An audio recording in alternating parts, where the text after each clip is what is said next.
Hello, everybody. Nice to be with you. It's been a while since we did one of these live stream article readings.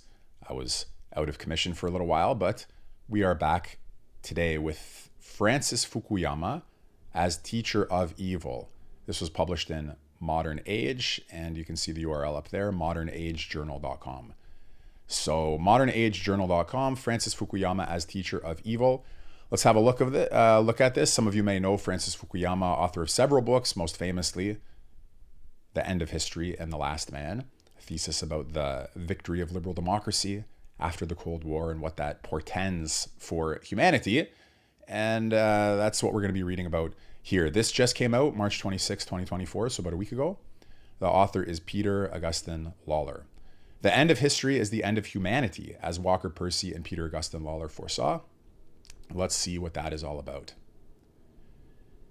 The aim of conservatives for some time now has been to resist what C.S. Lewis called the abolition of man.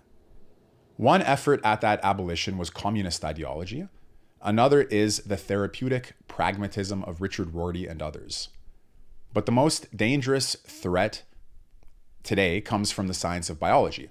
Denial of human distinctness is increasingly rooted in the homogeneous materialism of evolutionary biology. And advances in biotechnology are providing the means to destroy what is qualitatively different about our species. Let's pause here for a minute. Everybody who is in some way interested in philosophy and political philosophy and theology, political theology, they all have to try to answer the question, what is man? What is man? Are we best understood through the homogeneous materialism of evolutionary biology? Are we best understood in some other way? So a couple of books that I've been reading that cover that in their own way. Here's Gershom Scholem on the Kabbalah, discussing what it is to be human in terms of the relationship of man to God and our understanding of God. Here's another beauty, Bonaventure, same sort of theme. Saint Bonaventure, The Journey of the Mind to God. Okay, neither one of these authors treating man in terms of homogeneous materialism of evolutionary biology, but rather in a mystical manner. Okay, I have all kinds of books that are concerned with the question, what is man? And so here the author is reminding us that you have the risk of a denial of human distinctness, increasingly rooted in the materialism of evolutionary biology. And advances in biotech, providing the means to destroy what is qualitatively different about our species. Okay, therefore the theme of posthumanism, transhumanism, and so on, something of interest to Dugan and others. Especially troubling is the uncritical acceptance of biological reductionism by writers often called conservative. Here I use Walker Percy's defense of the goodness and mystery of the human being to expose the misanthropic implications of this reductionism in the influential writing of the neoconservative, quote-unquote, Francis Fukuyama. Okay, so we're going to have the thesis here, influential neoconservative author Francis Fukuyama, who himself is guilty of a reductionism of the human being to this biological materialism. I present this effort as an example of what conservatives should be doing as the 21st century begins. So keep in mind, those of you who are watching, who are listening, this is not just about Fukuyama, it's also an example of conservatives criticizing conservatives in a way that ought to be restorative, I suppose, of human distinctness. So let's see. The philosopher-novelist Walker Percy says, contrary to modern thought, that the human being is by nature an alien. People, he adds, feel more like aliens than ever. Modern science has made great progress explaining everything but the human self and soul. Again, that's why it's great to read books like Bonaventure's Journey of the Mind to God or Gershom Scholem on Kabbalah, if you are trying to understand the human soul. Scientific experts tell people that they are fundamentally no different from the other animals, and so they should be happy in a world where lives are more free, prosperous, and secure than ever before. Their feelings of homelessness are either basically irrational or merely physiological. They can be cured through a change in environment, soothing therapeutic or ideological platitudes, or the right mix of chemicals. Okay, you guys are familiar with this idea that your feeling of homelessness is something that can be cured. Okay, you can be made to feel at home in the world through ideological platitudes, through the right mix of pharmaceuticals, and so on. The experts are evil, Percy contends, because they want to deprive human beings of their distinctive humanity, of their longings that point them beyond the satisfactions of this world and toward each other, the truth, and God.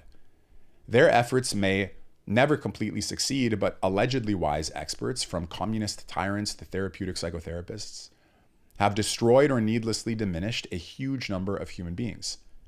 The experts claim in part to be motivated by compassion. They want to provide the freedom from misery that the Christian God promised but could not produce in this world. The compassion they claim to feel for others, they really feel for themselves. They too are aliens, and they want to free themselves from their trouble. They think that by reducing others to comprehensible or simply biological beings, they can raise themselves to something like angels. They seek to be at home not in the world of human beings, but through its complete transcendence. The world they have created is for angels and pigs, for theorists and consumers, not for human beings. Okay, so you have one group of quote-unquote experts that set themselves up as angels who are able to transcend the world, and they offer their services to consumers, pigs, and others who are treated as we saw, simply biological beings that need to be liberated from their various ailments. For Percy, the best human life is to be at home with one's homelessness or alienation, and so to be free to enjoy the good things of the world in consciousness of their limitations. This life is easier for Christians, who have an explanation for why the human being feels like an alien in this world, but it does not necessarily depend on religious belief. It is available to one who can tell the truth about oneself and live well in acceptance of it. I'll pause here for a minute. So, for example, there's a sense of being alien or homelessness in the philosophy of Martin Heidegger, because you're thrown, meaning you didn't lay your own groundwork. You're not responsible basically for your own existence. You didn't pull yourself up into existence out of non-existence. And you are always, in some sense, in the world but not of it, or you hang over the abyss of nothingness. So, there's this theme in existential thought as well, that the human being feels like an alien in this world. So you see that doesn't necessarily depend on religious belief. It is available to one who can tell the truth about oneself and live well in acceptance of it. We are born to trouble and doomed to failure and death. But we have compensations in the joyful sharing of what we can know with others and in the love of one human being, one self-conscious mortal for another. And those human goods are only given to aliens. Again, it's not talking about Martians here, right? But to people who are not fundamentally at home on Earth. Okay. Existential aliens, so to speak. Those human goods are only given to aliens, to the beings with language who can explain everything but themselves. Percy would restore the Socratic or psychiatric, the soul healing tradition against psychotherapy. People can be happier as human beings, not through platitudes or drugs, but through the search for the truth about their extraordinary natures. Let me just pause here for a minute. By the way, thanks for being here. My name is Michael Millerman. I teach online at millermanschool.com, and we're reading an article from modernagejournal.com on Francis Fukuyama, which you see, first we're talking about Walker Percy, then we'll get to Fukuyama. But what I wanted to say, this is a great topic and a difficult question.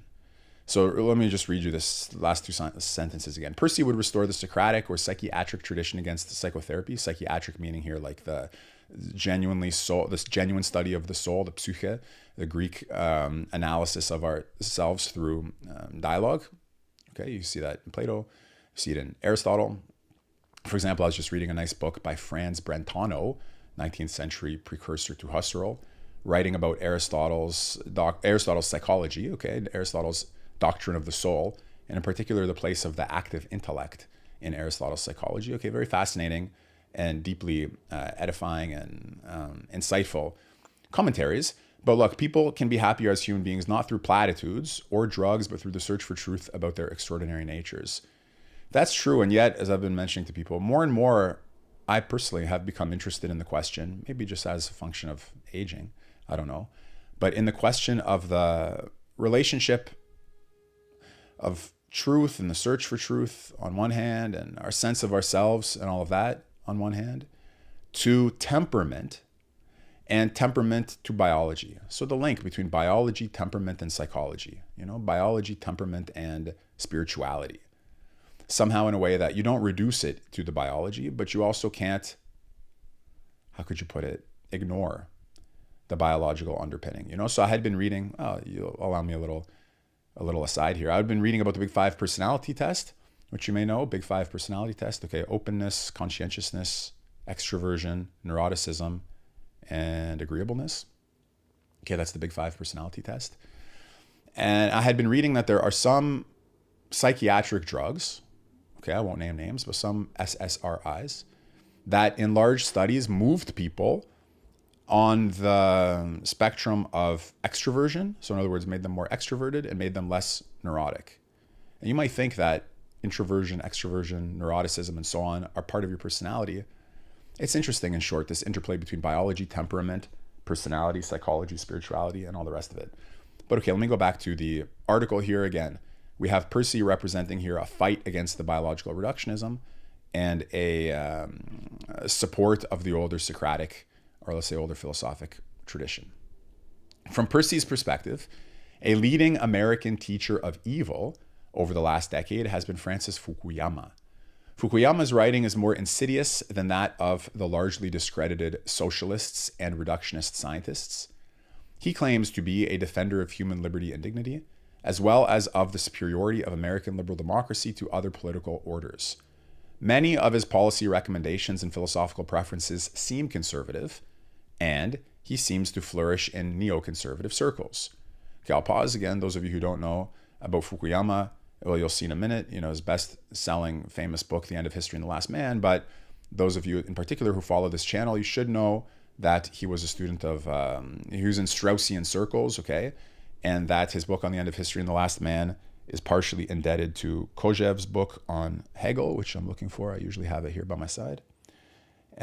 So if you think Fukuyama, in the best case, you should also think Leo Strauss in his circles, okay? So many of his policy recommendations and philosophical preferences seem conservative, and he seems to flourish in neoconservative circles. He has written two very comprehensive and at first glance contradictory bestsellers. The first, The End of History and the Last Man, took seriously the possibility that history had ended with the end of the Cold War, and that the only credible regime left in the world is liberal democracy. Okay, a book still worth reading. It seemed a lullaby calculated to make Americans in the world satisfied or at home with America's undeniably great victory. His current hit, and again, this is written about a week ago, so this is up to date, 2024. His current hit, The Great Disruption, claims to show that nature triumphs over efforts at human or historical transformation. Human beings are social and rational beings by nature, and their natural instincts, lead them to replace depleted social capital. This book too seems a lullaby, but calculated to make Americans in the world satisfied with the compatibility between the contemporary view of morality and justice and their longings for community. It turns out that the human longings for love, the truth, and God are not natural at all. Okay, let me pause for a minute. Once again, thank you for being here. Nice to be with you. We are reading, let me make sure I mark my spot. We're reading Francis Fukuyama as Teacher of Evil, written by Peter Augustine Lawler, March 26, 2024, published in modernagejournal.com. My name is Michael Millerman, and from time to time we do these article readings. Okay, to continue now. Fukuyama's thoughts on history's end, he acknowledges, are indebted to the great Hegelian Alexander Kojeve, the semi-secret founder of postmodernism. Kojeve claims to understand, even better than Hegel himself, that the end of history would have to be the end of human distinctiveness or liberty. Okay, that is an important book, by the way. Kojeve's book on the introduction to the reading of Hegel, I teach it in my course on Leo Strauss. I teach it in my course on the philosophical analysis of manliness at millermanschool.com, but you should read it independently. I think I may have a free video or two on my channel about Kojeve's end of history. Okay, Kojeve claims to understand even better than Hegel himself that the end of history would have to be the end of human distinctiveness or liberty. Everything for Kojeve depends on the distinction between nature and history. Nature is what is determined by impersonal, rational laws, but human beings are distinguished by being free or historical. They alone can act to negate nature and transform themselves over time. Okay, you think about it, you conceive of a desire. You desire something that doesn't yet exist. In order to bring it into existence, you have to negate the given world. And in doing so, you produce a history. You transform yourself and you transform the natural world as well through your historical action, the root of which, or the engine of which, is desire in Kojeve. They are temporal beings because they are self-conscious mortals. So human wisdom is a complete articulation of all that is implied in being a mortal. Every human life has a beginning and an end. History itself must have a beginning and an end. Only at history's end can one be certain that human existence is essentially historical, That certainty and the radical atheism it includes is Kojeve's alleged wisdom. Okay, I have to interject again. For those of you who don't know, not only should you be aware of Kojeve's book, Introduction to the Reading of Hegel, but you should also know, very importantly, Leo Strauss's book On Tyranny, which includes a famous exchange between Strauss and Kojeve. Again, I teach On Tyranny at millermanschool.com, but you should also just be aware of it. Leo Strauss is On Tyranny and the great debate between Strauss and Kojeve in that book. Specifically, human desire, Kojeve contends, is the desire to be recognized as free by another free being. It is the desire to be definitively free from one's natural dependence or finitude. Human beings act in response to that dissatisfaction, and that action is history. Okay, so history is the history of the quest for mutual recognition in Kojeve in short. At the end of history, human beings are seen by each other as equally free or equally historical beings. They also see that the free being, the one who can act, must die. Sad to say. The recognition of human freedom, paradoxically, must be the recognition of human finitude. Kojeve implies that political recognition is finally insufficient compensation for death, and so the misery connected with death overwhelms the satisfaction that comes from being a free and equal citizen. At the end of history, death, or the being who dies, must be put to death. The lesson of history is that history was an error. Okay, 1 second, I want to go over to the chat. Hello, North Sea. Hello to Mert. Pulsating Shadow, NFC. The question, should you study Hegel first? In my view, you ought to study Hegel, definitely, but you could just read Kojeve in the meantime. You could read his debate with Strauss and On Tyranny. You could read the Hegel book, okay, Introduction to the Reading of Hegel. They're difficult. You should read them more than once, and you should not read them instead of Hegel. You should just read them in addition to reading Hegel. And speaking of Hegel and Strauss, there's a lecture course that Strauss has on Hegel that's now published in book form, also pretty good. So yeah, there are a lot of, you should read everything. My general attitude always has been, it doesn't matter what you read first, just start and keep going, because it's a circle and you'll complete it if you don't stop, or you'll die trying. Kojeve's radical observation is that the liberal and the socialist societies in our century both recognize the equal freedom of all human beings as citizens, and both are devoted to putting death to death. Freed from illusions about nature and God, and understanding the historical being as an error, they are aiming to complete the re-animalization of man they have accepted in principle. No moral resistance to the technological effort to extinguish human liberty and thus make human beings like the other animals completely at home in nature can be effective. The moral principles that might support such resistance have been authoritatively discredited by history. Okay, once again, no moral resistance to the technological effort to extinguish human liberty and make human beings completely at home in nature can be effective. For Kojeve, everything depends on whether humans are essentially historical or natural beings. Okay, that's in some sense part of the debate between Strauss and Kojeve. He claims to have evidence that they are historical and that human liberty has no future. He might be called the teacher of evil insofar as he promotes a life without good and evil. Okay, you got to think about that. By the way, this phrase, teacher of evil, it's a famous phrase from Strauss's study of Machiavelli. Okay, but if you don't know Strauss, then you wouldn't know that. But he might be called a teacher of evil insofar as he promotes a life without good and evil. Much of his writing was to show the futility of resistance to the destruction of what may remain of human liberty. But Kojeve, at least in his later writing, claims to write description, not ethics. He merely chronicles the record of human self-destruction. Human beings cannot choose whether or not to be like the other animals again. The alien or stranger in the cosmos, the historical being, has disappeared. Far from being a cosmic catastrophe, that disappearance is good for nature. The cosmos is really a cosmos again. Okay, these are deep thoughts, and you really have to read Kojeve to get into them. Give me 1 second here. Just to go back up for a minute, I like to mention, whenever I can connect what we're reading with what I'm reading on the side, he might be called a teacher of evil insofar as he promotes a life without good and evil. Something quite fascinating I've been reading lately is this. Okay, this is Gershom Scholem on the Kabbalah and its symbolism. And there's a nice chapter in here about Kabbalah and Torah, okay, the Old Testament or the Hebrew Bible, Torah, including additional, sometimes the word Torah narrowly means the Hebrew Bible or the Old Testament. Sometimes it broadly means all of the books of Jewish learning.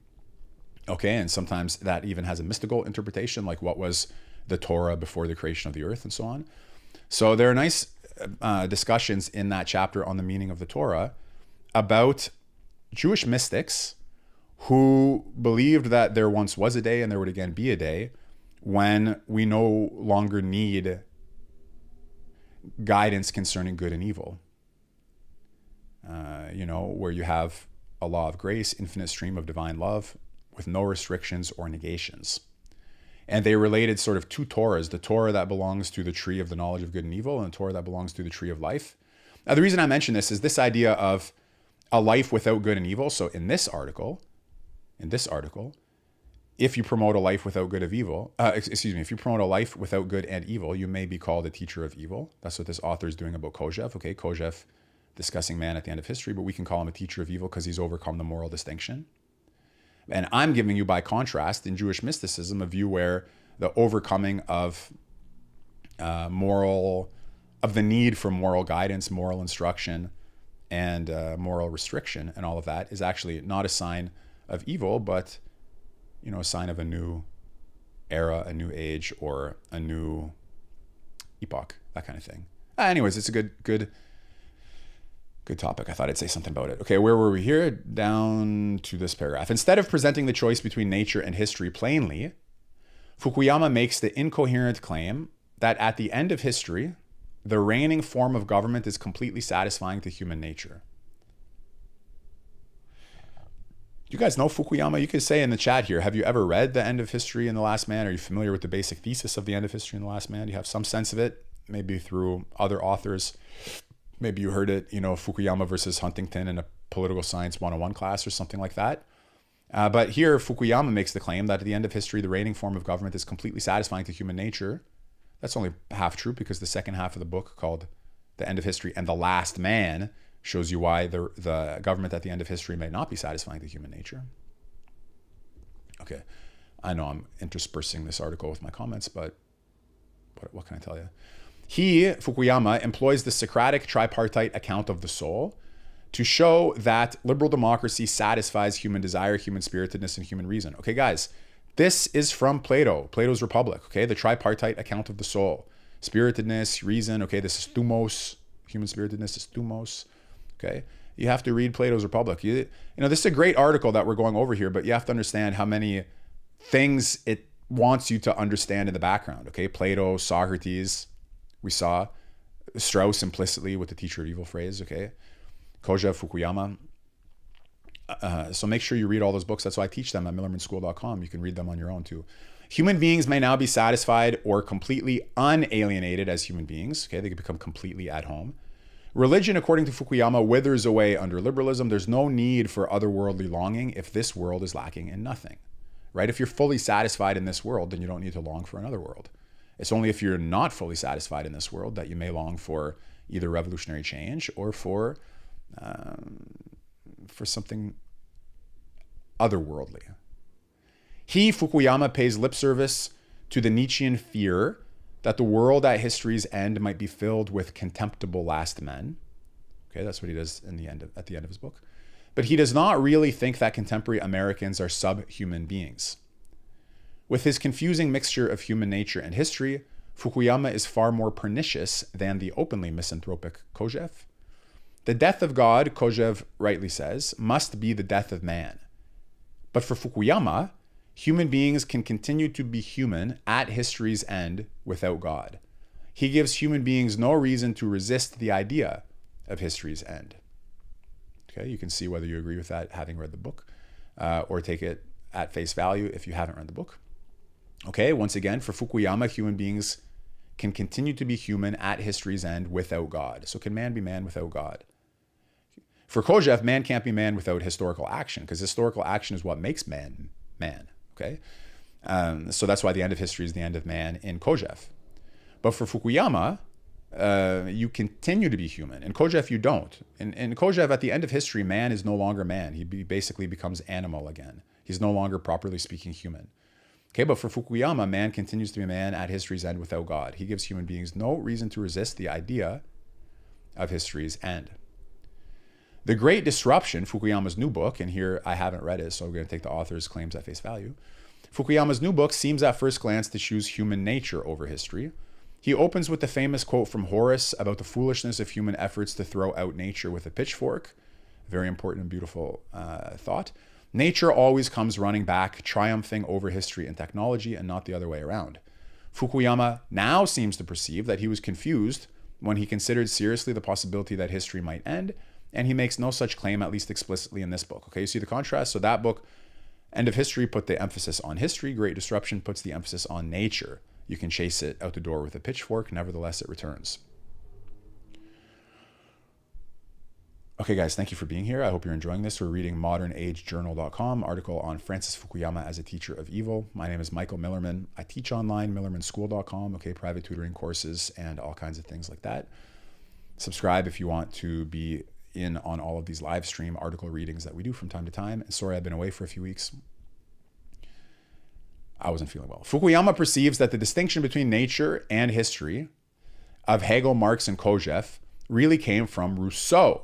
Okay, another political philosopher that you have to know something about, from Rousseau. For Rousseau, the natural human being is asocial, stupid, and wholly determined or unconscious. And so, human reason and sociality are nothing but historical constructions.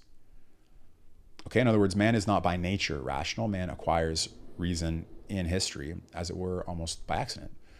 This state of nature premise, in truth, is the foundation of all modern individualism, including classical liberalism or libertarianism. The individual has no natural inclination for society, and he cooperates with others only as a means for achieving his individual or natural ends. Fukuyama observes that recent primatological research is revealing because it shows us that a great deal of social behavior is not learned, but is part of the genetic inheritance of both man and his great ape forebears. If historical man evolved from the apes, as Rousseau thought, then we now know that natural man is a social being. Natural sociality and not free human construction is the main source of social and political life. Okay, so the modern founders of liberal social contract theory, they didn't understand that man is naturally social because they didn't understand evolutionary biology, to paraphrase. Rousseau wrongly thought that natural man was healthy and content because he was solitary and self-sufficient. At history's end, Kojeve concluded on the basis of this Rousseauian foundation, human beings must return to that radically individualistic existence. But all the evidence we now have shows that they are gregarious by nature and that isolation or excessive individualism is pathological. The human animal cannot be content alone, or as we once read in the Bible, it is not good for man to be alone. All we now know about hunter-gatherer and prehistorical societies, not to mention what we now know about our close evolutionary relatives, the chimps, shows that Rousseau was also wrong to contend that natural man was more peaceful than his allegedly late historical beings. Those societies long past were at least as violent as recent human society. The aggressiveness and status orientation of the chimps even suggests there's no specifically human quality that makes human beings more bellicose than other species. The competition among the chimps to be alpha male, Fukuyama understands as at least incipiently political, contradicting Kojeve's view that the desire for recognition is distinctively human or historical. Okay, so you're getting the basic gist so far.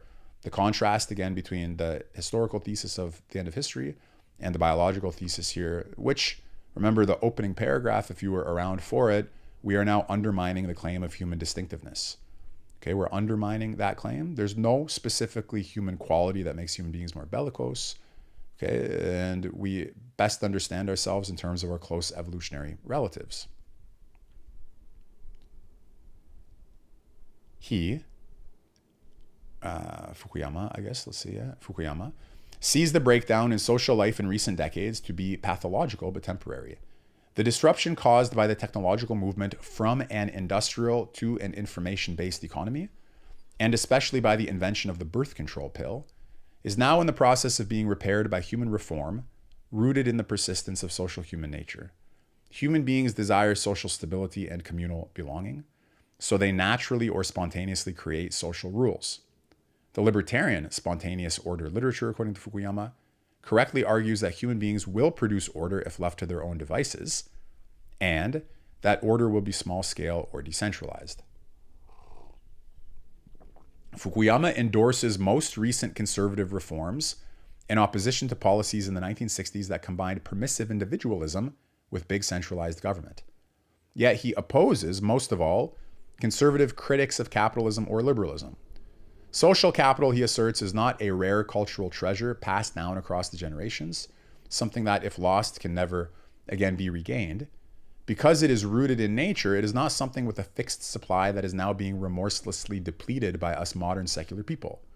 Nature cannot be cast out by misguided human projects. And so, the modern society does not depend on the pre-modern inheritances of religion, family, and political community. Each of those institutions has a natural, or not merely historical or traditional foundation, so each is bound to reappear in some form or another. Okay, you see, so you might think, modern capitalism is destructive of tradition. If it's destructive of tradition, it's destructive of family, religion, and political community as inheritances of the tradition. Fukuyama, according to this article, is saying, no, that's not right. They're not primarily rooted in tradition, i.e. in history. Rather, they're rooted in nature. So they can't be destroyed. Capitalism can't destroy religion, family, political community, or at least it can't destroy human sociality, because you can't chase nature out the door with a pitchfork. It will always return. And if our nature is social, well, then capitalism can never evict our sociality from our nature. Okay, and therefore we don't have to worry so much about the critique from the point of view of tradition or history. The good news is that we can look to the future without seeking authoritative guidance from the past. Again, because you don't need to pull it from history, you pull it from nature. And we are free to reject those aspects of the past that seem irrational or unnatural.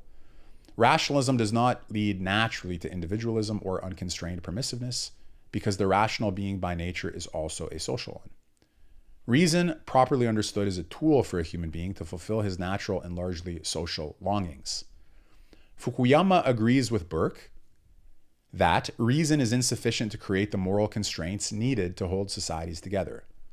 No rational choice theorist can ever account for the emotional or social dimension to human choice, and so those theorists misunderstand how human beings employ reason.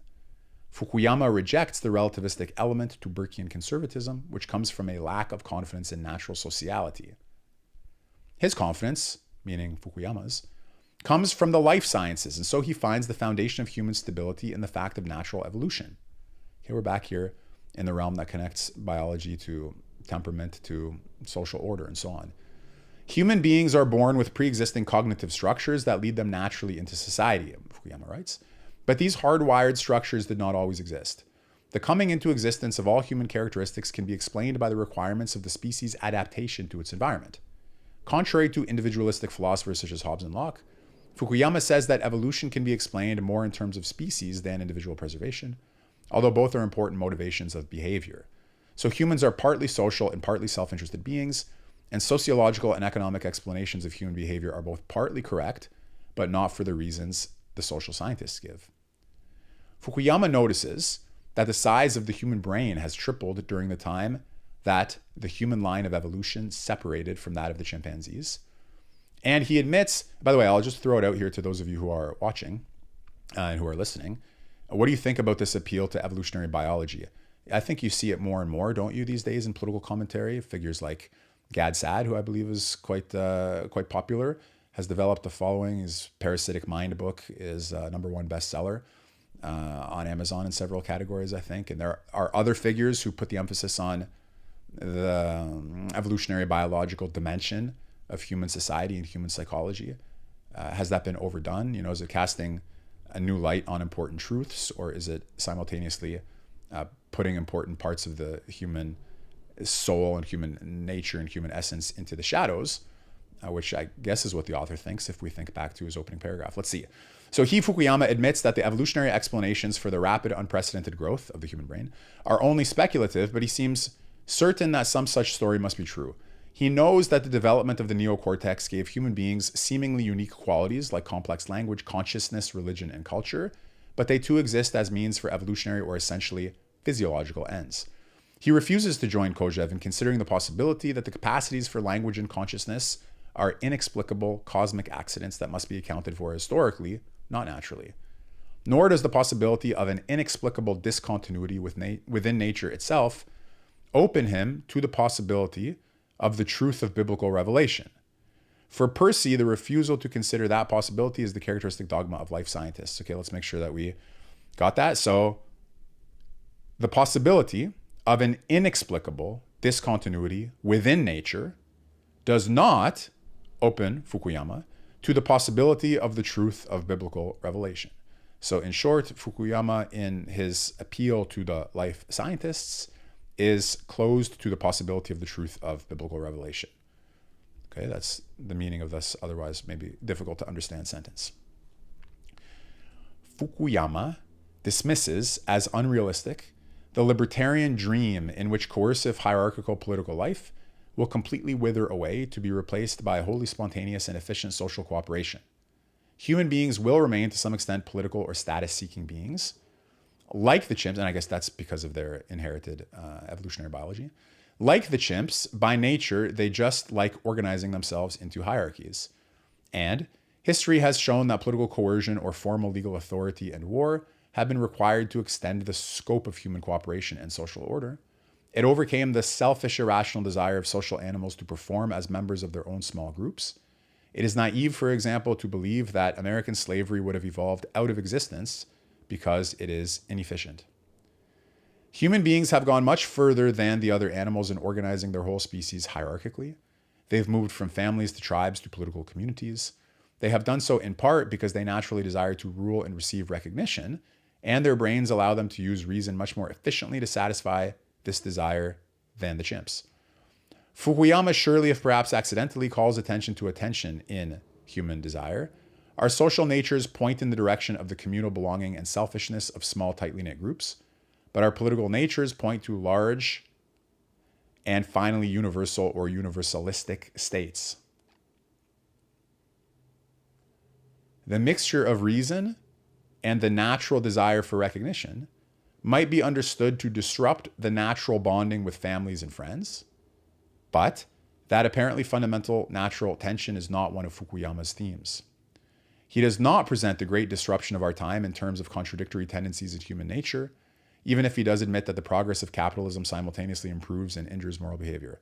So I want to say here, it is worth doing what the author says Fukuyama does not do, presenting the great disruption of our time in terms of contradictory tendencies in human nature, which several of the authors that I enjoy reading and teach at millermanschool.com do. For example, Rabbi Joseph Soloveitchik, who says we have a tendency towards scientific world conquest, basically, as well as a tendency towards inwardness, okay, the inwardness that seeks for redemption and forms a community of faith around acts of humble submission to the divine presence.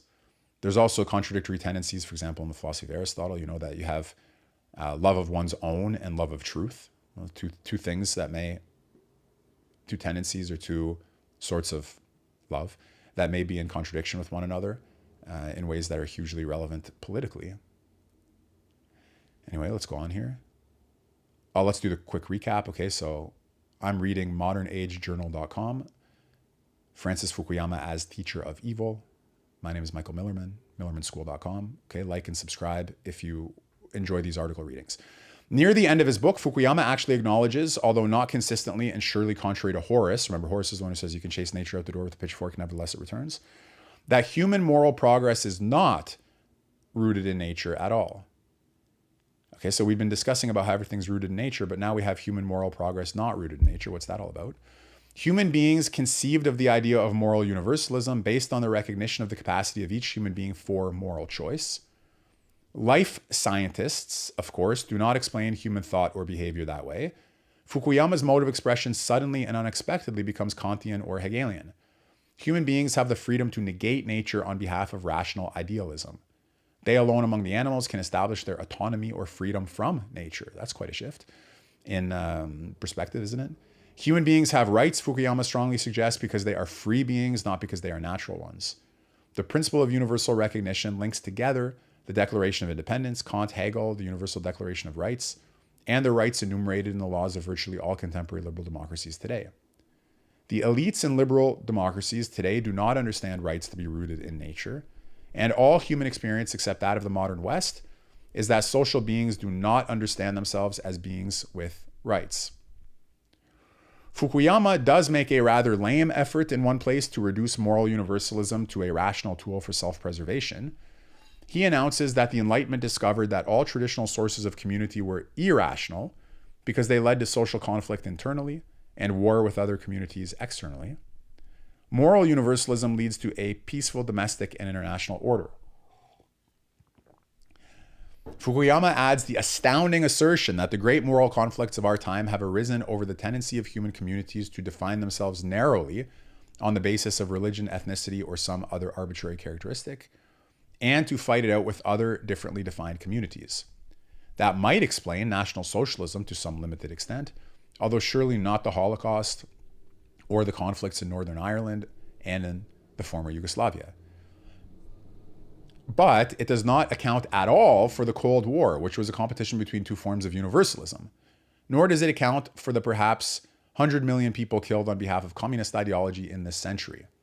Religion and ethnicity, all things considered, have been nowhere near the most murderous motivations of our time.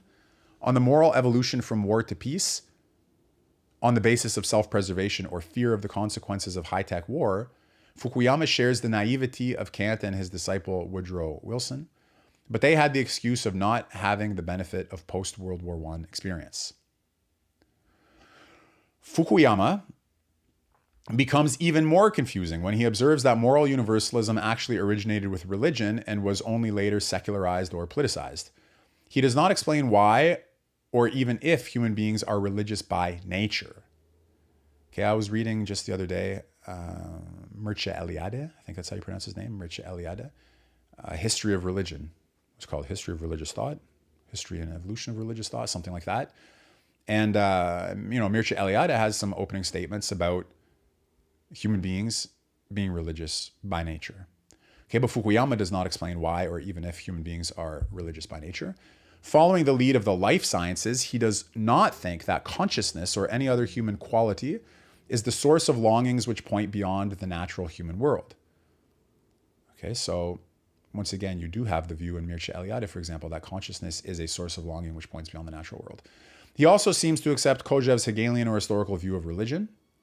Human beings dissatisfied with their inability to satisfy their desire for recognition in this world, imaginatively create another one where it is satisfied. That imaginary construction becomes a project for historical or political reform. Fukuyama writes that the Christian principle of the universality of human dignity was brought down from the heavens and turned into a secular doctrine of universal human equality by the Enlightenment. The political effort of the modern West has been to achieve in this world what the Christian God achieved only in heaven. In other words, the business of building higher order hierarchies was taken away from religion and given to the state. The shared values of human beings used to be religious, now they are political. At one time, Americans might have regarded their nation as essentially Christian, but now only a small and suspicious minority do so. Okay, so this is something about the history of political theology here, where there's a separation over time between the theological and the political. And maybe we are or are not living in an age of a return of political theology. Okay, the recombination. I like to introduce the phrase mystical political theology as well, where you think in terms of the meaning of mystical theology for political theology. Okay, but anyway, here you have the presentation of Fukuyama's view as one of increasing secularization, or of one where the political and the theological are separated. The separation of religion from state power, Fukuyama contends, was the cause of its long-term decline in the developed world. This decline is beneficial and irreversible. Whereas some people might think that it's not beneficial, and it is reversible. He dismisses the hope of some conservatives and the fear of many liberals that moral decline might be stemmed by a large-scale return to religious orthodoxy, a Western version of Ayatollah Khomeini returning to Iran on an airliner. His identification of orthodoxy with the fanatical Khomeini, rather than Orthodox Judaism or John Paul II, shows that he believes that God is dead.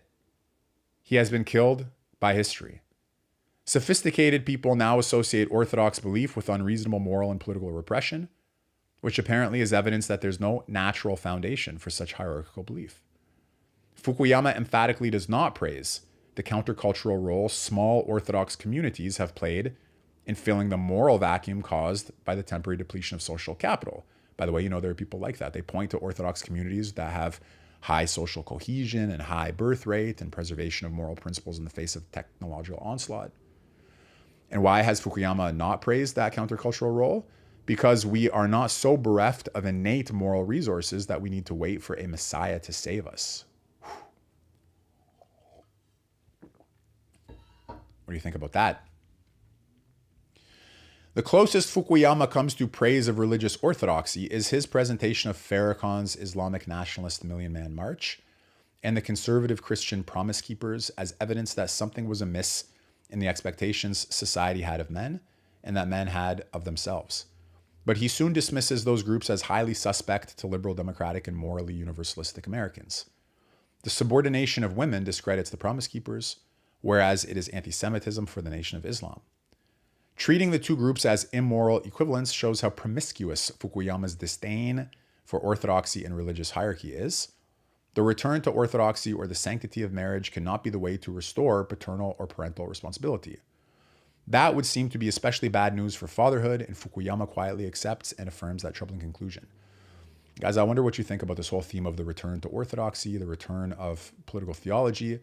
There was that Daily Wire kerfuffle about Christ is King phrase and whether that, how that can be used and what it means and so on, and whether that's now a marker, that you can use to identify your commitment to Christian political theology and so on. So, okay, remember the context of the paper here is that we have natural resources in our natural sociality, and therefore do not need religious or traditional or historical or orthodox resources.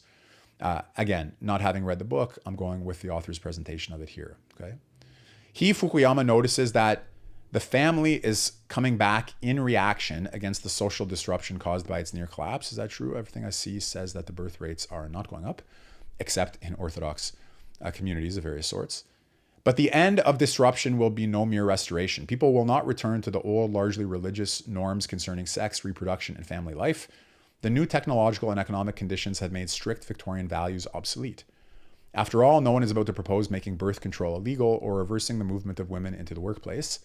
And if unregulated sex no longer leads to pregnancy and having a child out of wedlock no longer leads to destitution, then why have legal or moral sexual rules at all?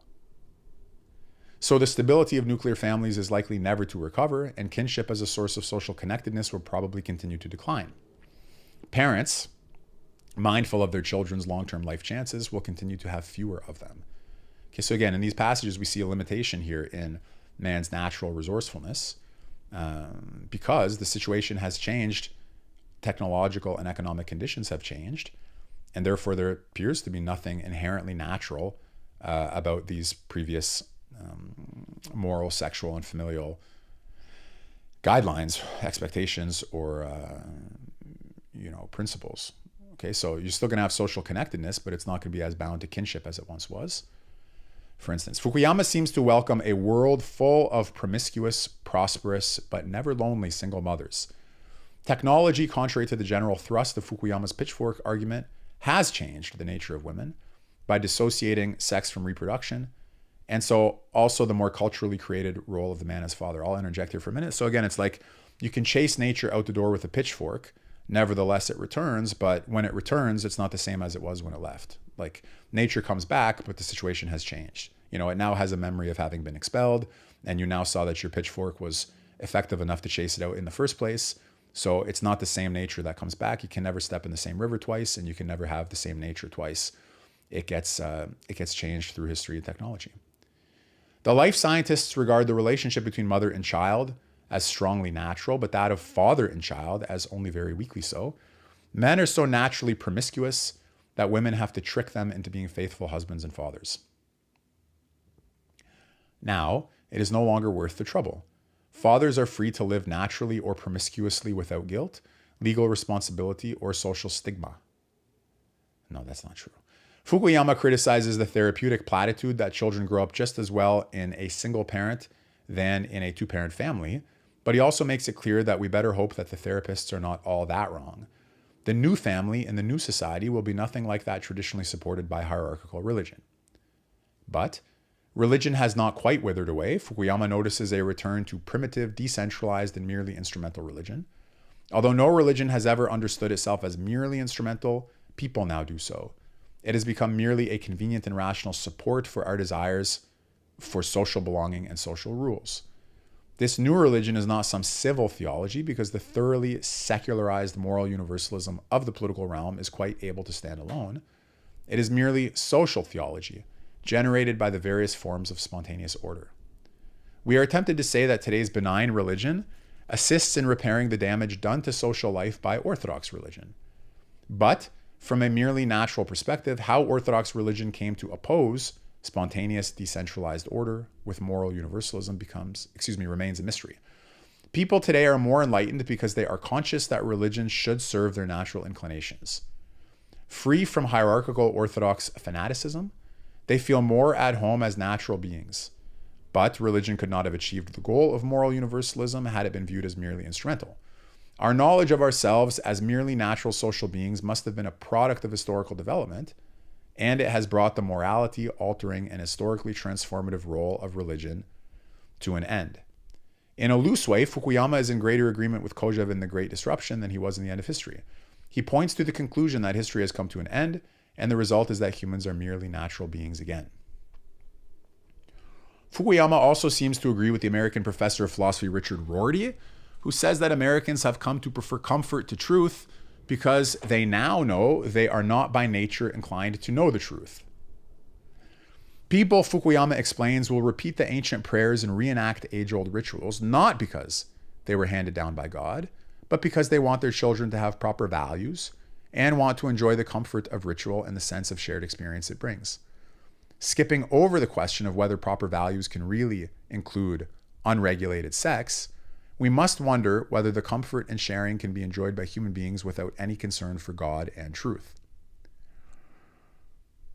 The return of religion without hierarchy or God is part of a package for social restoration that, according to Fukuyama, includes the celebration of National Independence Day, dressing up in traditional ethnic garb, and reading the classics of their own cultural tradition. Today's priests, rabbis, and ministers, to recall an old joke, are all dressed up with nowhere to go. The form, not the content, is what binds us to the past and each other. Kojeve said at one point that post-historical beings can still remain snobs. Our ability to perpetuate the meaningless forms of the past for their own sake might still separate us from other animals. Perhaps Jewish and Christian sacred services have become no different from Japanese tea ceremonies. Okay, that's a reference to Fukuyama's analysis in the Hegel book. But Fukuyama's instrumental traditionalists are not snobs, a term that sounds too prideful and hierarchical, not comforting enough. Okay, let's just review this very quickly, okay? You have a return of religion, but just of the forms of religion, without hierarchy and without God, without a genuine concern for God and a genuine concern for truth. It's kind of LARPing or play acting or instrumentalizing religion. Not only religion, but traditional ethnic garb, classics of their own cultural tradition, okay? All of that, it is virtual, so to speak, as opposed to real, formal as opposed to substantive, instrumental as opposed to an end in itself. I'm not going to dwell on the fact that the principles of the American Declaration of Independence claim not to be traditional but true, and that Fukuyama's affirmation of moral universalism is in some way an affirmation of their truth. Yet I must mention that the most successful effort to revive the reading of the classic texts of the Western tradition in our time, the one inaugurated by Leo Strauss, you must read Leo Strauss if you never have, okay? He's the reason that I have Millerman School, millermanschool.com, okay? It was inspired by Strauss's great works. So this author is reminding us that Strauss's effort to revive the reading of classic texts was inspired by the pursuit of truth, not comfort, as Fukuyama well knows. I must add that those religious sects which claim to speak truthfully and with authority about a living, loving God are the ones that are flourishing, and those that believe in the authentic sanctity of marriage and the family are the ones with the best value-laden programs for children. Okay, so it's not the postmodern orthodoxies that are flourishing, it's the genuine orthodoxies that are. Those that consciously claim to provide nothing but a comfortable communal experience tend to languish. Fukuyama has confused us beyond belief about whether human beings crave hierarchical authority by nature or whether that chimp-like quality has been eroded almost beyond recognition by free historical progress. It is another thing altogether to say that human beings do not long to know the truth about God and the fate of their souls, that they are not in their self-conscious perception of their incompleteness and their mortality, in some way open to the divine. And it is another thing still to say that love and anything resembling marriage are compatible with unregulated sex. But Fukuyama is not particularly concerned with the intimate personal union between man and woman, the love of one human being for another, but only with properly providing for the raising of children. Okay, and maybe that has to do with the evolutionary biological perspective at a species level. The key difference between Percy and Fukuyama on evolution is that Percy holds that the development of the neocortex and that capability made human beings qualitatively distinct from the other animals. They became self-conscious beings who are defined by love, including love of each other, God, the truth, and death. Love and death. Percy understood what we know about evolution in light of the long Western tradition, that human beings are tormented by nature, by a longing for immortality, and that they have excellences, perversities, and a capacity for both good and evil not given to the other animals. There are responsibilities given by nature to human beings that are shared neither by angels nor by chimps. Okay, so the human being has his own place, neither to be understood on the basis of his evolutionary continuity with chimps, nor on the basis of his divine continuity with the angels. Humans have specific responsibilities as self-conscious beings who are defined by love. Part of the lullaby of Fukuyama's, or the dominant view of evolutionary biology, is that species survival, not personal survival, is the major source of our longings. We are only moved unconsciously by instincts no different in kind from those of the other animals. Okay, we are only moved unconsciously in Fukuyama. As Fukuyama explains, throughout the natural, including human world, order is created by blind, irrational processes of natural selection. One of Fukuyama's teachers, Alan Bloom, okay, somebody you should also study if you never have, Closing of the American Mind, a great book that incidentally leads a lot of people to Millerman School because Bloom has a brilliant analysis of the crisis of higher education in the 80s. One of Fukuyama's teachers, Alan Bloom, also said that human beings are defined by love and death, and that the capacity to be moved by them is fading in sophisticated America today. So Fukuyama ought to know what is conspicuous by its absence in his analysis of human nature. He says virtually nothing about the experience of self-consciousness and the love of one conscious being for another. For Fukuyama, human eros appears not to be polymorphous, nor does human perversity. His final position, hidden under a mountain of confusion, may be that homogeneous or reductionistic explanations of evolutionary biology become more true as an account of human thought and action as human self-consciousness or history recedes. His suggestion that love and death might disappear or almost disappear is more perplexing than Kojeve's. Consciousness of death, the intractable natural limitation, would seem on his account to be natural. What Kojeve and Rousseau regard as historical acquisitions, by the way, what do you think? Do animals have a consciousness of their mortality? Do they know that death is around the corner? Do they reflect on the meaning of our hanging over an abyss? Are they hanging over an abyss? So what Kojeve and Rousseau regard as historical acquisitions, he, Fukuyama, views as the product of human nature. So somehow he must contend that human beings are not shaped or moved by what they really know by nature. Human perversity, Fukuyama suggests, has evolved out of existence because the human being no longer wrongly understands himself as an alien, as more than a natural being. In this respect, Kojeve would have observed Fukuyama writes as a pragmatist, one who vulgarly or fearfully refuses to speak of the truth of existentialism, of the being who is dissatisfied because he knows he will die. But surely nobody really believes that an evolutionary and homogeneous account of human experience and behavior explains everything people do. Okay, pause for a minute. Quick reminder as let's see how much further we have to go. Oh, so there's still a couple of paragraphs to go here. We're reading modernagejournal.com, Francis Fukuyama as teacher of evil. Starting to get a sense maybe by now why the author regards him as a teacher of evil, because of his reduction of human experience and behavior to a homogeneous biological evolutionary account, which leaves out of the picture some things that ought to be in the picture, especially human uniqueness as the being that loves and dies. Okay, if you're new to the channel, my name is Michael Millerman. This channel covers political philosophy, mysticism, and other topics like that. You can go to millermanschool.com for my courses. I have some books on Heidegger, Rorty, Strauss, and the other authors that we discussed. But let's now go back to the article, okay? Fukuyama's most coherent but still quite questionable claim is that history progresses, but nature is cyclical. His real criticism of Kojeve is that human beings cannot return to being stupid, asocial animals because that is not what they are like by nature. They have social but not spiritual and only minimally political needs that must be satisfied.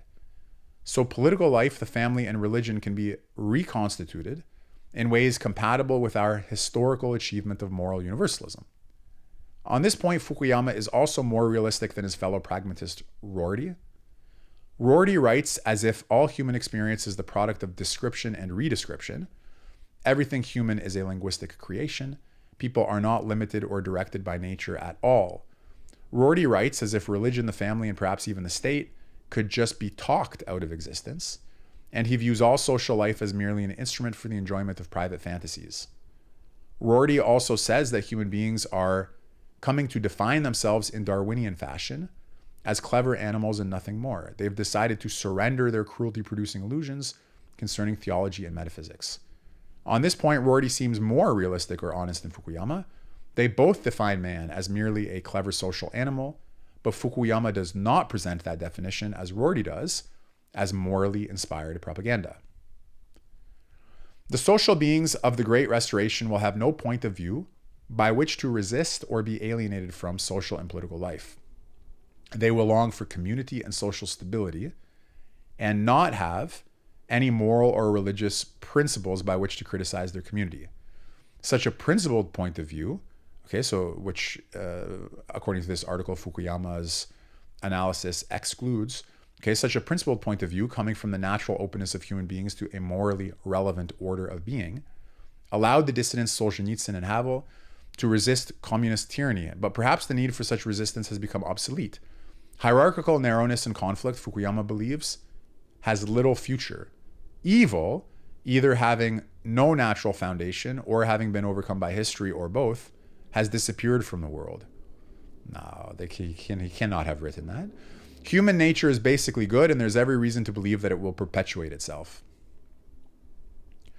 In an article in the National Interest presenting his second thoughts on history's end, published almost simultaneously with The Great Disruption, the book of Fukuyama's that the author has been discussing in the last few paragraphs, Fukuyama announces that human nature definitely has no future. He also says that he was wrong to say that history could end because in his mind that end implies a natural standard by which we could say human beings are satisfied. Socialism was defeated by human nature, but what if human beings can consciously and fundamentally alter their natures technologically? That is an important question. This is an important question. What if human beings can consciously and fundamentally alter their natures technologically? I do think that is a very important question for understanding the issue of human nature, human history, and human technology. What if they can decide, not through political action or linguistic propaganda, but through scientific manipulation to become something else? For today, Fukuyama's analysis of human nature in his books remains mostly relevant. But as for tomorrow, quote, to the extent that nature is something given to us not by God or by our evolutionary inheritance, but by human artifice, then we enter into God's own realm with all the frightening powers for good and evil that such an entry implies. That's important. That's worth thinking about. Our nature, to what extent is it given by God? There are those of you who take that view, right? Man is made in the image of God, and that's the most important thing about us. To what extent is it given by our evolutionary inheritance, or some combination of the two? And very crucially, to what extent is it given by human artifice?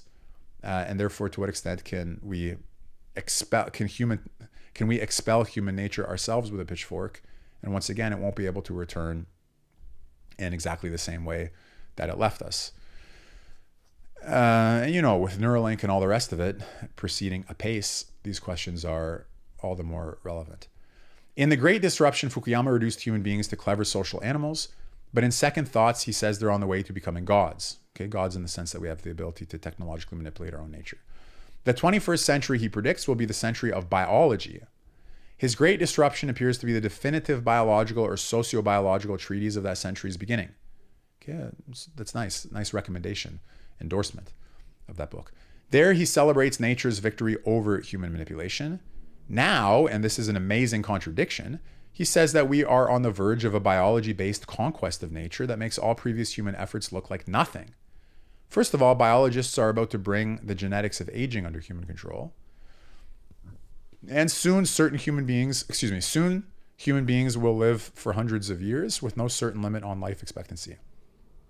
What do you guys think about that? Are biologists about to bring the genetics of aging under human control?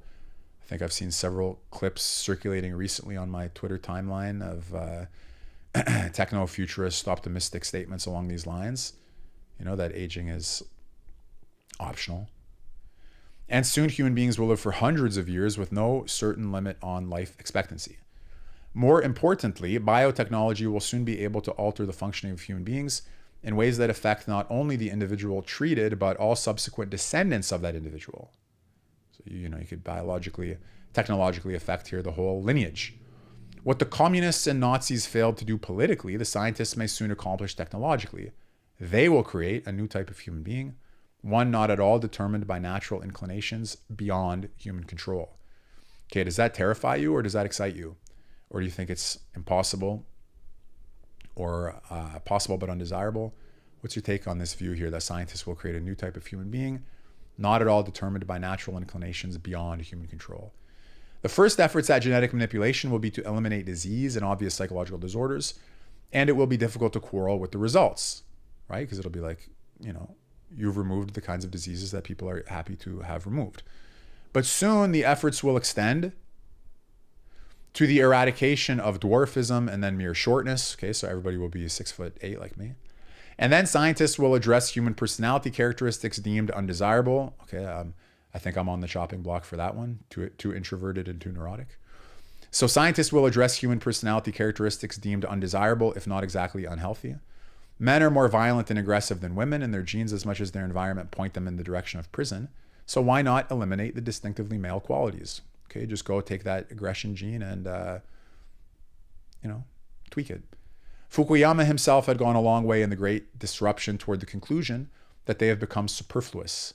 A well-ordered person is one with no propensity for violence, no desire to strike out against others or his community. So you'll no longer need the moral instruction to teach you how to be nonviolent. You'll just go get the, you'll go update your genetic software and you'll no longer be violent. Biotechnology will bring cruelty to an end. Fukuyama cautions that there must be discussion about what constitutes health, but he gives no argument for the goodness of the male spirit of resistance. Perhaps science can correct certain residual aberrations of evolution in the general spirit of evolution's intent. The prelude to the biotechnological determination of the future are the successes of neuropharmacology or drug therapy, okay, which we discussed earlier in the article. You remember I interjected and said that there were certain drugs that could change, apparently, according to the studies that I saw, how people score on big five personality traits that were thought to be, I suppose, at one point hardwired. And in particular, I was reading about SSRIs, not Prozac, but Paxil, and its effect on introversion and neuroticism. Okay, so the prelude to the biotechnological determination of the future are the successes of neuropharmacology and drug therapy. You've also heard recently maybe about Elon Musk and ketamine therapy. I think Don Lemon asked them about it and became a topic of discussion for a little while. So what happens if you can suddenly go in there and start tweaking in ways that make fundamental changes? Now, they may be desirable. I mean, those of you who suffer from debilitating depression may think, just like if you suffer from some of these other things that you want to be healed from, not dwarfism, but like you said here, right? Eliminate disease and obvious physiological disorders. It'll be difficult to quarrel with the results. Okay, if you have debilitating depression or schizophrenia or other things that make it impossible for you to live and live well, and you can go and read. Anyway, so the prelude to the biotechnological determination of the future are the successes of neuropharmacology or drug therapy. Ritalin and Prozac are powerful, widely used drugs that have fundamentally changed human behavior. We'd have to see how fundamentally have they changed it. They have helped those who are severely disruptive or depressed. But Ritalin is also routinely given to boys characterized simply as high spirits, which from the point of view of classical philosophy would be a huge problem. Okay, you don't want to take somebody who's high in thumos or just highly spirited or whatever the case is and chemically castrate his soul. And Prozac calms nervous women through chemically produced feelings of self-esteem. Again, here, it's difficult. I do think it's a difficult topic because what happens, like on this call, I've been drinking my cup of coffee. Where exactly do you draw the line? You know, has coffee fundamentally changed human behavior? Or is it ridiculous to compare coffee on one hand with Ritalin, Prozac, and ketamine on the other hand? By taking the edge off being, you know, not to mention tobacco. Okay, I don't smoke cigarettes, but cigars from time to time, has tobacco fundamentally changed human behavior? Or again, is it a completely different class of chemicals here? Nicotine, Prozac, Ritalin, coffee. By taking the edge off being either a man or woman, the drugs move us imperceptibly toward the kind of androgynous human being that has been the egalitarian goal of contemporary sexual politics.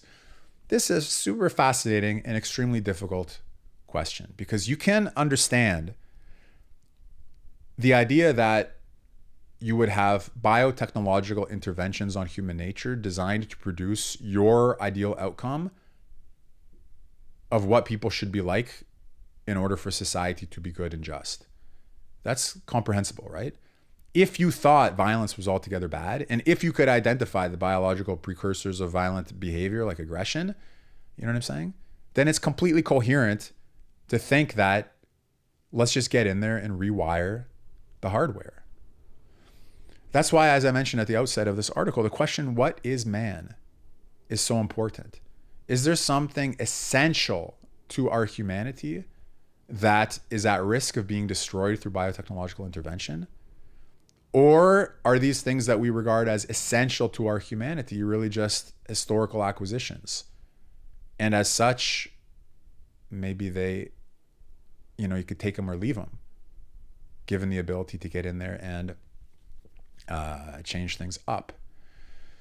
By the way, this idea that scientists will use, let's put it this way, the claim that there's an inherent kinship between the egalitarian goal on one hand, and androgynous egalitarian goal of contemporary sexual politics, or even of contemporary open society politics, and the opportunity there for biological intervention in the service of that goal, very nicely stated in Leo Strauss's debate with Kojeve in the book on tyranny that I mentioned earlier. Strauss has a commentary on an old work by Xenophon, and then Kojeve responds to Strauss's commentary, and then Strauss responds to Kojeve. In Strauss's response to Kojeve, which you can find, it's called Restatement. You can find a PDF of it. Okay, again, I teach it at my school, but you can also just read it on your own. He says towards the end that a global planetary tyranny will be one where the biologists are commanded, in a sense, to act and speak in the service of egalitarian propaganda. Okay.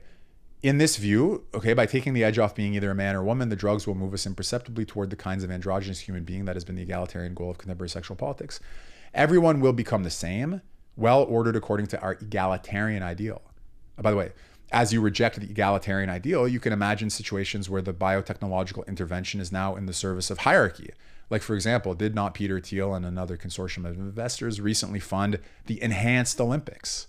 Well, the ideal of the Enhanced Olympics is anti-egalitarian, and, as you can see with the word enhanced, involves biological, chemical, technological intervention, right? So what are the peaks of human excellence when you're fully jacked up on juice, steroids, and all the other possible performance-enhancing drugs or performance-enhancing technologies?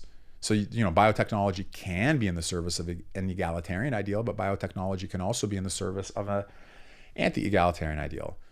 Okay, back to the article. Biotechnology can do a better job than nature herself in making us perfectly social beings at home in the world.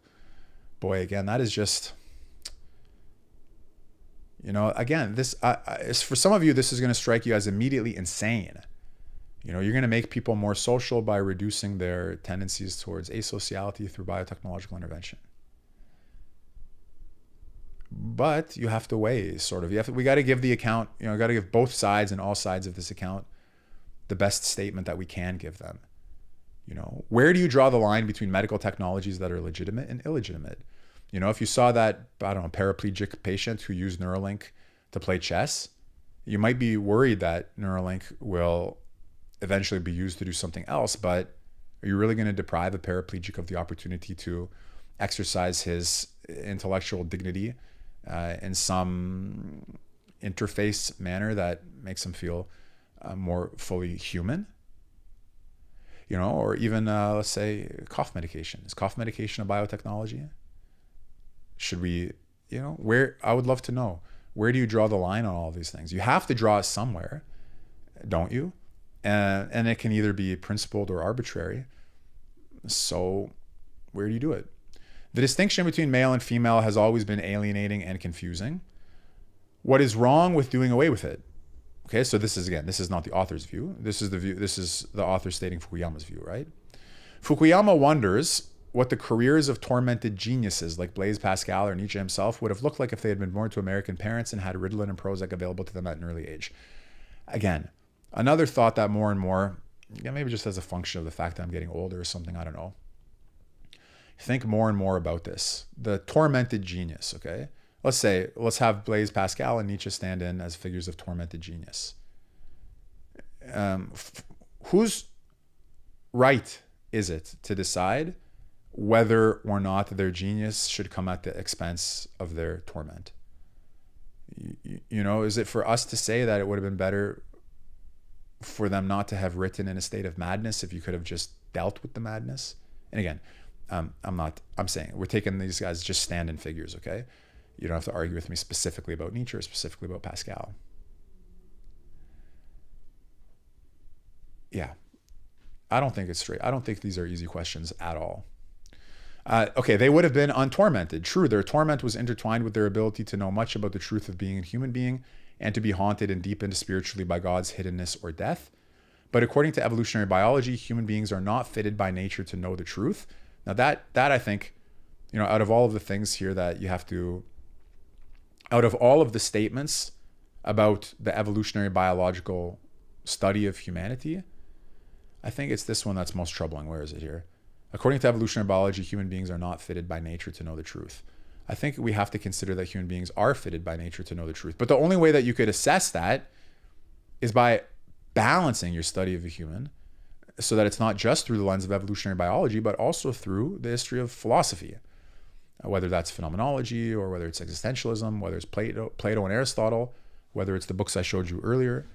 How are you going to give an evolutionary biological interpretation of the great Bonaventure's journey of the mind to God?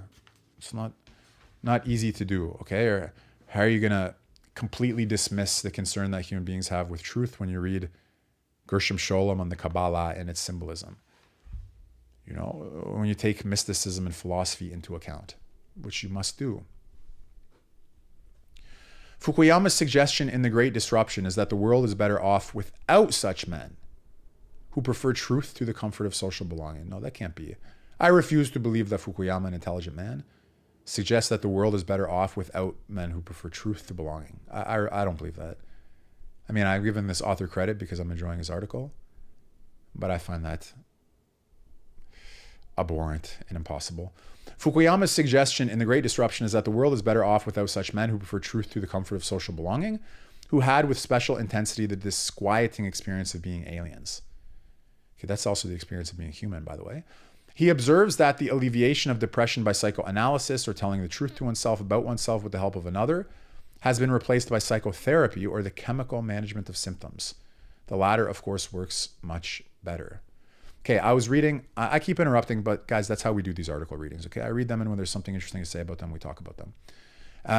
After Elon Musk's interview with Don Lemon, when Don Lemon had been criticized for asking Musk about his mental health, I read a little bit about ketamine therapy because I had never heard about it before. I had a friend back in high school who took ketamine recreationally, but I had never heard about its use in psychotherapeutic settings. And one of the things I read about ketamine therapy was that ketamine had been administered, this is what I saw in an article, okay, that ketamine had been administered to people who had survived a suicide attempt. And in follow-ups, like in short, as they were being transported to the hospital, in the ambulance, they were given ketamine to sort of calm them down or something like that. Okay, people who had a failed suicide attempt.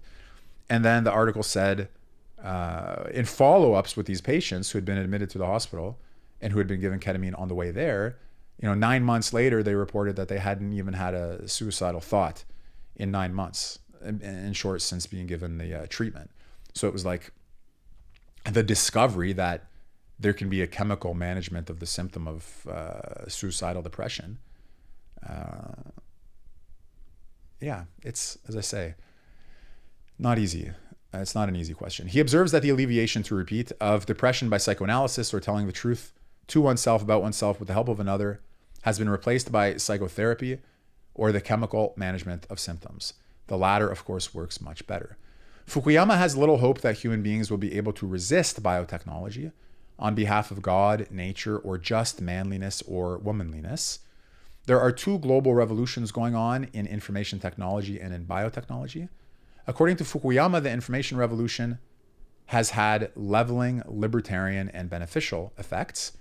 There's an attempt by non-scientists to regulate biotechnology morally, but soon the libertarian mindset of the market-defined and morally universalized world will brush such moral concerns aside as uninformed prejudice.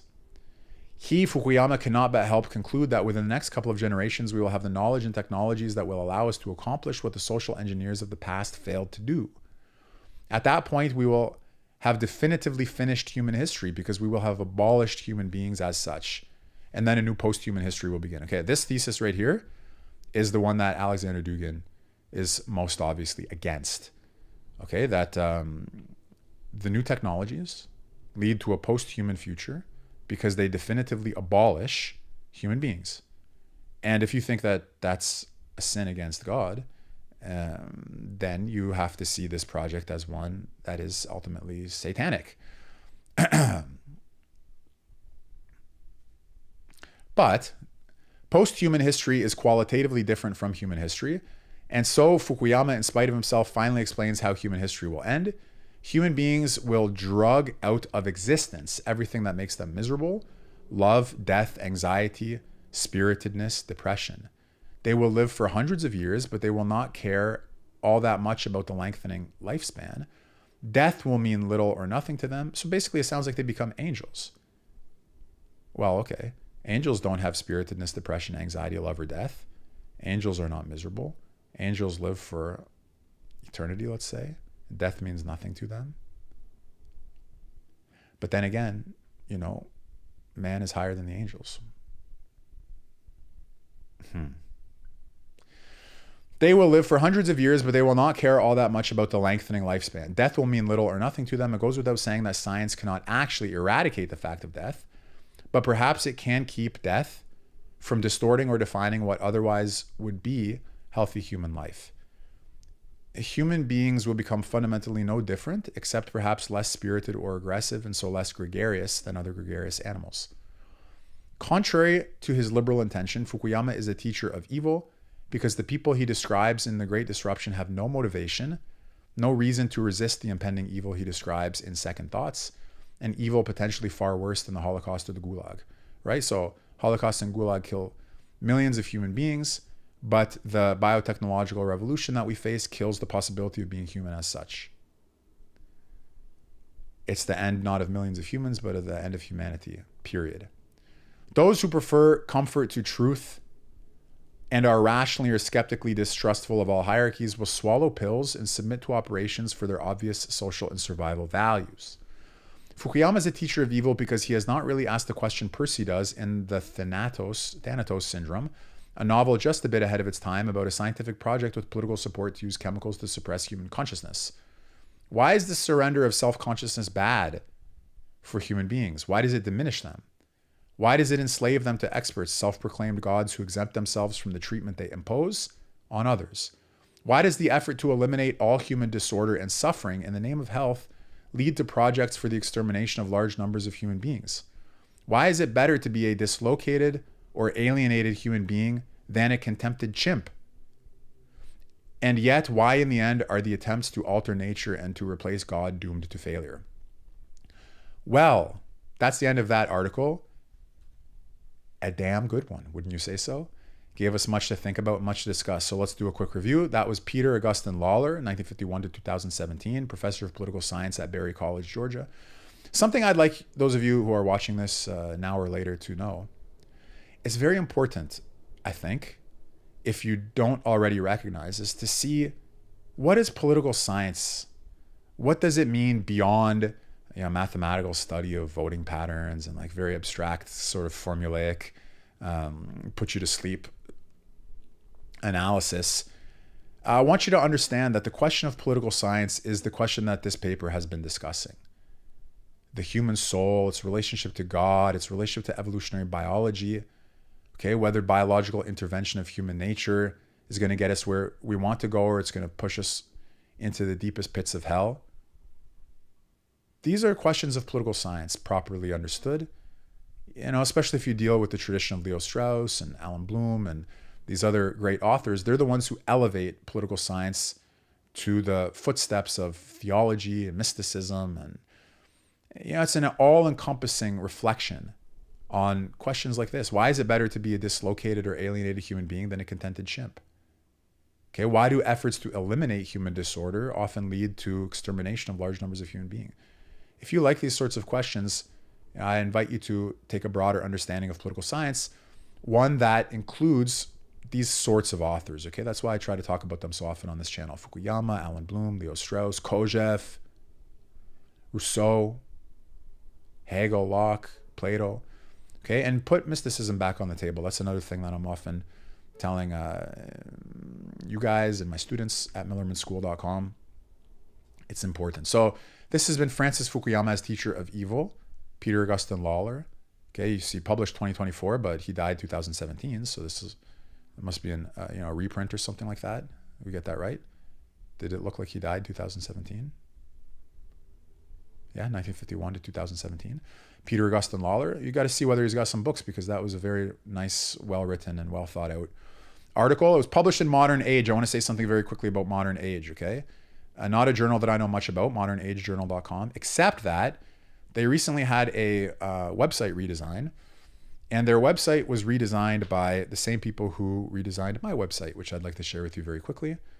millermanschool.com, as I mentioned to you from time to time here on this channel where I offer courses. So the guys who did this are called Beck and Stone. Beck and Stone, they did a nice job redesigning the site. You see what you get, what the membership is, these authors I teach, Plato, Aristotle, Leo Strauss, see that? Very important. Again, whether you take courses with me or not, you should take my advice about reading some of these authors, okay? It's going to be worth your while, especially if you find the articles interesting. Leo Strauss, de Maistre Vandenbroek, okay, a German conservative revolutionary thinker, whose book I teach called The Third Reich, okay, Heidegger, Joseph de Maistre. So Beck and Stone redesigned my website. Very happy. They did a nice job. And they also did the website of Modern Age Journal, and that's the connection. Okay, so I just thought I'd mention that to you. What else? I have some other articles pulled up, to tell you the truth, but I think we'll do them in a separate live stream. There's this one over here, Christianity, Morality, and Socialism. And there's another article criticizing pop stoicism. But, why don't we hold off so that this doesn't become a 4-hour live stream? We'll just do them maybe later today or another day. Go over to the chat here. Is that too small, or can you see some of that? So thank you everybody for being here. William says I sent them on a reading marathon when I first found him. I'm glad. If I can introduce you to any authors that you didn't know about before, any books. As I say, one of the main reasons I have this channel, in a way, one of the main reasons I have the school too, is so I can share with you guys, okay, what I happen to be reading that I think you might enjoy. Bonaventure, okay, Dugin's Political Platonism. I got a stack of Dugin books here because I was tutoring on Dugin recently. All great books. We're going to do a quick show and tell. There's Plato's Laws. Okay, it's a big one, but well worth reading, even if you just read the first book or two books. So it's like Plato's Republic, for example, is divided into books. Plato's Laws is divided into books. Call them chapters if you want. So if you just read the first few chapters, what do we have here? I think we mentioned this as we were going through the article. Leo Strauss is on tyranny, see, including the Strauss-Kojeve correspondence. Very important. Very, very important. So back to the chat here. David, it's good to be exposed to these schools of thought, whether one agrees with the underlying arguments or not. Definitely. Just because we teach or read, we read Fukuyama, Kojeve, Strauss, Bloom, it gives you something to think about. It gives you a nice articulation of basic problems. And then, we could think about those problems, think about the solutions. Okay, so I really appreciate everybody being here. I hope that you enjoyed that. As I say, we'll do another live stream before too long. Oh, I also want to tell you, I don't usually announce these in advance. Okay, so I didn't announce yesterday that I was doing a live stream today. I just woke up and wanted to do this article and went live. But I will try to stream regularly Tuesday morning Eastern Standard Time, about 9 o'clock. And I'll try to have that programmed in advance so you can see it. And if there are other days or times, that you guys are all free and want to do these live streams, let me know. I'm trying to get it slightly more regular so that you're not caught off guard and you can plan in advance if you so choose to. All right, there you go. Once again, Modern Age, Francis Fukuyama as Teacher of Evil, highly enjoyable article. Learned a lot. Check out Modern Age Journal. Check out Peter Augustine Lawler, all the authors that were mentioned in that paper. If you enjoyed this, please like, subscribe, share, anything you can do to help to promote the channel and the various other channels. MillermanSchool.com. Okay, I write on Substack, MillermanSchool.substack.com. Let's grow this community so we can continue to discuss these great authors, great books, and great ideas. Okay, guys, thanks. Take care. Be well. Goodbye.